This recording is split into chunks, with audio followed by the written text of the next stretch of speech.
ప్రభు అయిన యేసుక్రీస్తు నామమున మీ అందరికీ శుభములు. మన యొక్క దిన భాగంలో నుండి 2 తిమోతి రాసిన పత్రిక 2వ అధ్యాయము 19వ వచనం. ప్రభు తన వారిని ఎరుగును. సృష్టికర్త అయిన దేవుడు తన యొక్క సర్వ జ్ఞానంతో ఏకైక మాట చేత సమస్త సృష్టిని తన నోటి మాటతో చేశాను. ఆ యొక్క సృష్టిలో ఆయన సమస్తంను మానవుడికి అనుకూలంగా ఎలా అయితే ఉంటే మంచిదో ప్రతీది ఆయన దాని ప్రకారంగా ఉంచాను.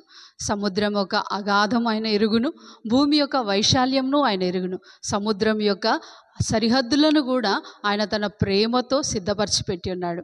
యెహోవా కళ్ళు ప్రతి స్థలమందున్నవి, అవి మంచివారిని చెడ్డవారిని చూచినట్లుగా ప్రతిదీ ఆయన మొదటి నుంచి ఆదాం హవ్వ యొక్క మొదటి మాటలు ఆయన ఎరుగును, కైసరి యొక్క సంభాషణ ఆయన ఎరుగును. అటువంటి దేవుడు మన గురించి ఎరగడం మాత్రమే గాక మన గురించి చింతించుచున్నాడు. ఒకానొక ఉదయమున మోషేకు వ్యతిరేకంగా కోరహు ఒక సమాజం అంతా ఏర్పాటు చేసి ఈయనొక్కడే పరిశుద్ధుడా, మనం కాదా, మనం కూడా దేవుని సన్నిధిలో ధూపార్థం వేద్దాం రండని 250 మందిని సమాజంగా కూడి మోషేకు వ్యతిరేకంగా సృష్టించాడు.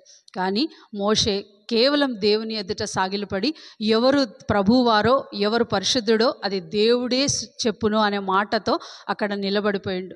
రేపటి దినాన ప్రతిదీ హృదయములను పరిశోధించి దేవుడికి ప్రతి ఒక్కటి తెలుసు కాబట్టి ఏది సరి అయిందో, ఏ హృదయంతో ఏ మనస్సుతో ఇది చేయబడిందో దేవుడు బహుగా ఎరుగును. కాబట్టి చెడ్డవారిని శిక్షించి మంచివారిని ప్రభు తన కొరకు సిద్ధపరిచి పెట్టి ఉన్నాడు. దేవుని యొక్క ఆలోచన మానవుడు తన యొక్క దుర్నీతి నుంచి పశ్చాత్తాపపడి ప్రభు తట్టు తిరగాలని. అదే సమయంలో కనికరం కలిగిన దేవుడు, శరీరాత్మలకు దేవుడైన యెహోవా అని మోషే మొరపెట్టగానే ఆయన అదే సమయంలో కొందరిని క్షమించిన వాడుగా కూడా ఉన్నాడు.